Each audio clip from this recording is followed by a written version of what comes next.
I didn't really know what to expect going into Apogea, which I'm sure I'm saying wrong, maybe it's Apogea, but here I am about 26 hours in after just a few days, and I can confidently say this: if you're into old school MMOs, this is one you should probably be paying attention to. Apogea is an old school styled isometric MMORPG with a huge world and a lot of freedom, not just in what you do, but how you do it.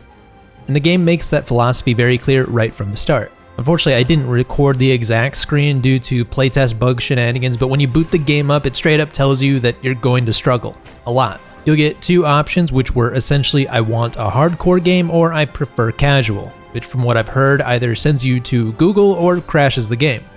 Enough said. After character creation, which is non-existent until after you start, you get through a hopefully short queue and then you're just dropped into a room.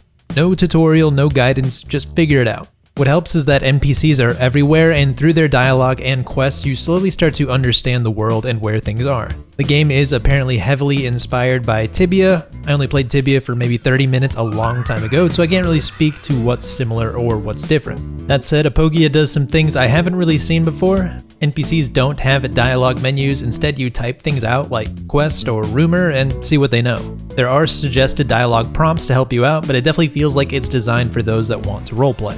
Movement is done either by clicking to move or WASD, and combat is as simple as clicking an enemy. You attack based on your attack speed, and you can kite enemies around, which is especially important for slower weapons so you're not just eating extra hits for no reason. Healing is mostly done through potions and food. You'll need to eat food for your regen stats to kick in, like cheese will give you around a minute of regen, otherwise no just passively healing over time. Later on you unlock a hotbar for skills learned from spellbooks which use mana. The game currently has 4 classes, but they're less about locking you into a role and more about stat modifiers when you level up. You start as a squire, and as long as you have 100 gold, you can permanently switch to either a rogue, knight, or mage. Fair warning though, early on magic and range are rough. It takes a while to reliably cast spells, get access to a staff, or sustain arrows. So unless something changes, I'd recommend sticking to melee early and pivoting later on once you can actually support the playstyle you want. Since levels only give you stat points and skill points, there's a lot of freedom in how you build your character. That doesn't mean every build will be good, but that's completely on you. Stat points go into health, mana, magic, ability, which is basically weapon damage, HP and MP regen, and weight capacity, plus the skill tree you can spec however you want. Inventory management is a little daunting at first. You can equip a bag, then put more bags inside that bag for extra space, but early on weight capacity ends up being the real limiter anyway, so just get a backpack and no need to confuse yourself further. Early on your best move is probably to talk to everyone, grab every quest you can, and knock out as many as possible for easy levels and items. At least that's how it went my second time around. My first character I was completely overwhelmed, had no idea where to go, and eventually I restarted.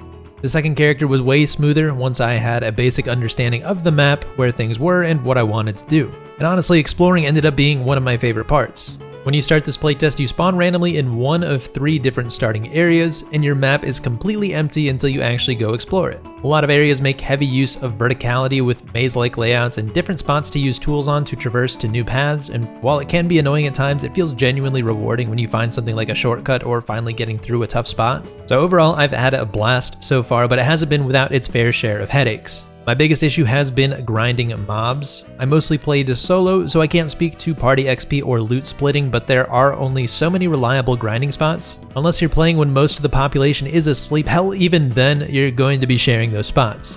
And if there's a higher level player there, they will be taking most of the XP and all of the drops. For this reason, I'd love to see more grinding spots, world channels, or selectable worlds with your same character, or just more mob variety at different progression levels. For a big chunk of the early game, you'll probably be tanking higher level mobs slowly or competing with a crowd of other new players for scraps of XP on skeletons. Even when I thought I found a niche spot like a random hole with goblins, there's always people there, and I imagine that'll only be significantly worse at launch. Next is a lack of any form of fast travel or faster accessible movement. Although I did enjoy exploring the world and learning how to fastest traverse between different points, it did become a bit tedious. Like when I was talking about sharing XP, I liked the area with a bunch of wolves, but at times it was just too crowded, so I wanted to try out goblins.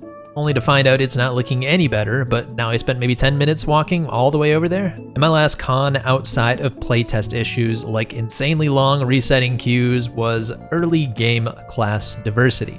At the start you're a squire, which is fine, but because it's just flat out worse to go daggers and too difficult to start burning through arrows or cast spells, it just felt like nobody was really all that unique. So I think in general, I'd like to see an easier approach to early class options, and then somewhere down the line I'm sure that would translate to hoping that all the classes feel relatively balanced. I wouldn't know on that aspect, but I do know it would be a huge issue if I felt like I had picked the quote-unquote wrong class. With all that said, what should hopefully be the final Apogea playtest is live for at least another week. If any of this sounds interesting, I highly recommend checking it out. There's a lot I didn't even touch on, like PvP and player housing, that you can go discover for yourself. Apogea was barely on my radar before this, but now it's a game I'm genuinely looking forward to, hopefully with a release in the near future. Thanks everybody for watching, take care, and I'll catch you in the next one.